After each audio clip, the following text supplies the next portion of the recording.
Yun guys, ito yung dalawang female natin half moon. So ayan isang female na mascot, ito yung may red sa buntot, tsaka isang hook, green eye yan, hook eye.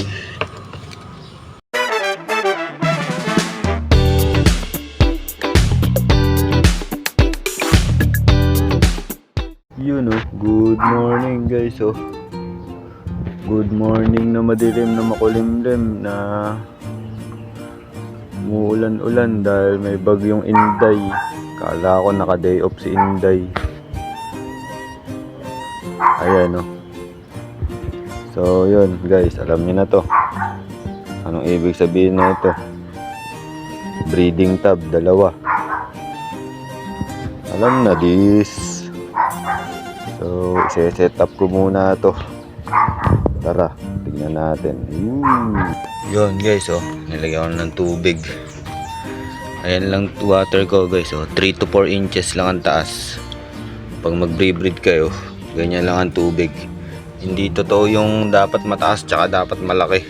Dapat maliit lang, ayan Wala pang isang dangkal yung laki niyan. Maniwala kayo sa akin, hindi kailangan malaki. Tapos lalagyan natin ng asin syempre. Para tumagal yung quality ng tubig. Pwede na siguro.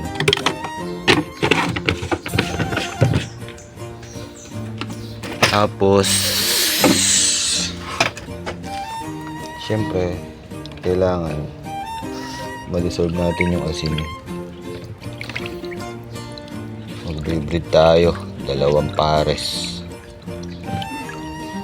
Taglamig pa naman, tingnan natin kung makakabuhay tayo sa taglamig. Wala akong ano ba pwede kong gamitin na dito para sa female. Ito na lang siguro.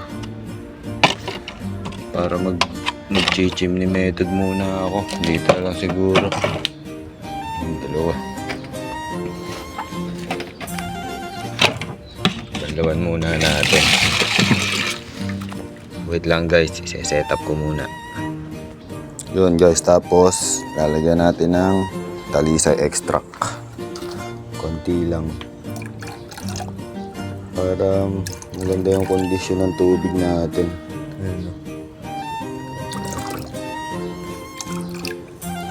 Ayan bumili na ako. Tinatamad ako gumawa ng talisay extra kahit madami akong talisay dito. Pero para malinis yung tubig natin, yan na lang gagamitin ko muna. Extra ko na.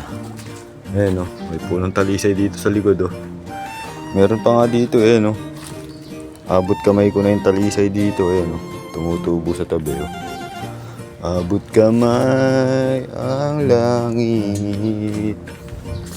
So yun. Ngayon kukunin ko na yung 2 male natin. Let's go. Yun guys nailagay ko na yung 2 male natin. Ayan medyo wala sa condition ata itong isa. Mukhang wala sa condition. O baka na water shock lang. Binigla ko kasing lipat pero okay lang yan. Kukunin ko na yung female. So tara, surprise na lang.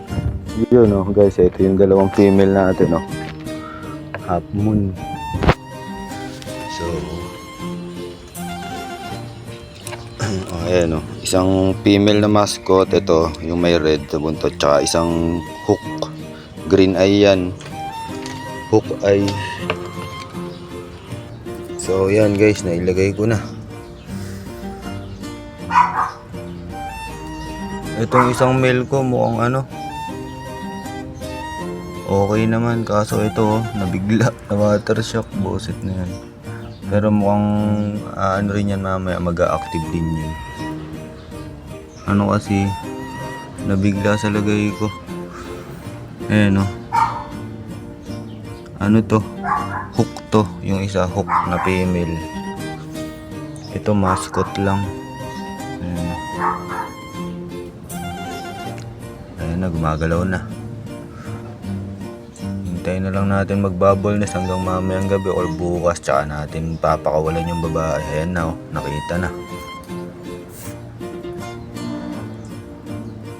Sana maging success sila guys. So yun, update ko na lang kayo. Hanggang dito na lang.